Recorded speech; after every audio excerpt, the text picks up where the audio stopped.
Here we are at Eagle Plains. It's about midway on the Dempster, and I met these guys here. Okay, can you tell me your name and where you're from? Yep, Ryan Miller, originally from Youngstown, Ohio. Rode the Dempster on our way back. If I could offer any advice to future riders on the Dempster, it would be the right tires. We put on some 50-50 tires. I think that definitely helped. I think some of the more challenging portions of the Dempster was between Inuvik and Tuk. The gravel is relatively new and it's very deep, so that makes the ride all that more challenging. Okay, was it wet at all? No, we were lucky. Okay, it was very dry. I think making it, if it was wet, it would have been all that much more challenging. Okay, well, yeah. I was up here last year with my wife. We were two up on my bike. That made it kind of difficult to begin with. But we made it to Inuvik, and then it just rained as hard as it could, and it just ruined our chances of ever making it. But okay, can you tell me your name and where you're from? Yeah, my name is Matt. I'm originally from Orlando, Florida, but I live in Wisconsin now. We all drove from Wisconsin, or rode from Wisconsin up here. Bit of advice, kind of like with the tires. Definitely, I would suggest not street tires. If it's wet, give yourself 6 days if you can make it. We got lucky with rain not having any. Make sure you have a tire plug kit and a compressor. Didn't happen on the Dempster, but it happened on the way here. One of our buddies got a rock in his tire, and it was just a very small one, but it was enough to puncture the inner liner.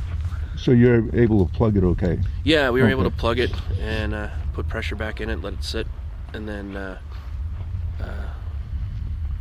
it's just been running. It was actually on the KTM there. Yeah, okay. But yeah, if your weather's bad, I would suggest going very slow.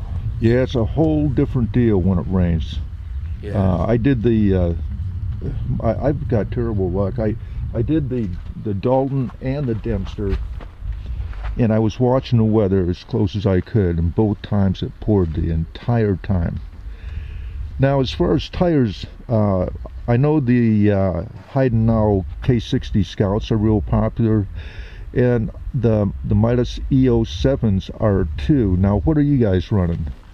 We're running the Motaz Tractionator GPS. Okay, We actually went to Labrador in 2016, Labrador, Newfoundland. We ran the Heidenau K60s, and the Motaz tires weren't out yet. Okay. And through the reviews and such, we decided to go with the Motaz tires. And that's just right here. Yeah, that's the Motaz front. It looks very familiar to the Heidenau K60 front, but the Motaz rear looks quite a bit different. It's still got the center stretch, the center line.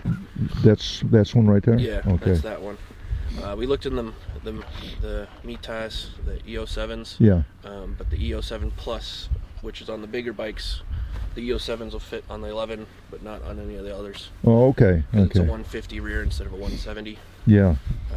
But the EO7 Plus, the reviews weren't there enough for mileage. We had a friend actually do the Motaz, and he had great things. He rode with us in gravel in Wisconsin, and that's what we decided to go with. And right now we've got 4,800 miles on them. Okay. Something around there.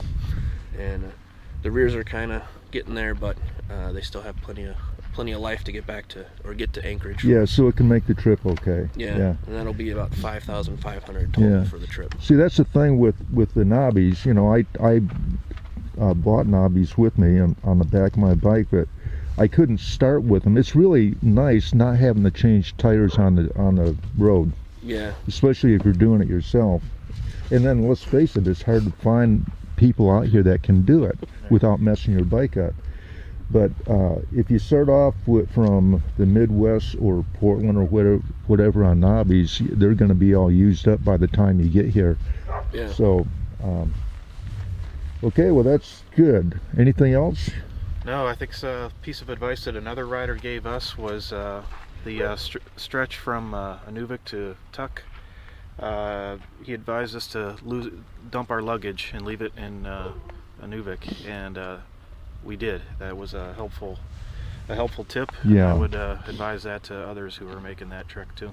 So yeah, to dump your luggage and make it to Tuk and back the same day. Yep. It's 85 miles, so I'm thinking maybe 2 hours. Yeah, Yeah, okay. a little more. Yeah, 2.5, 3, depending on how many people you got and Yeah. how long you stop and look. But Okay, yeah, that's a good point. That's a good point.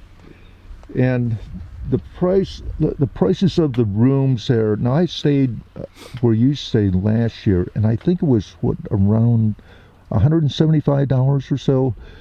Yeah. yeah, Okay, and you get a breakfast. That was that's at the Canadian, Nova. though.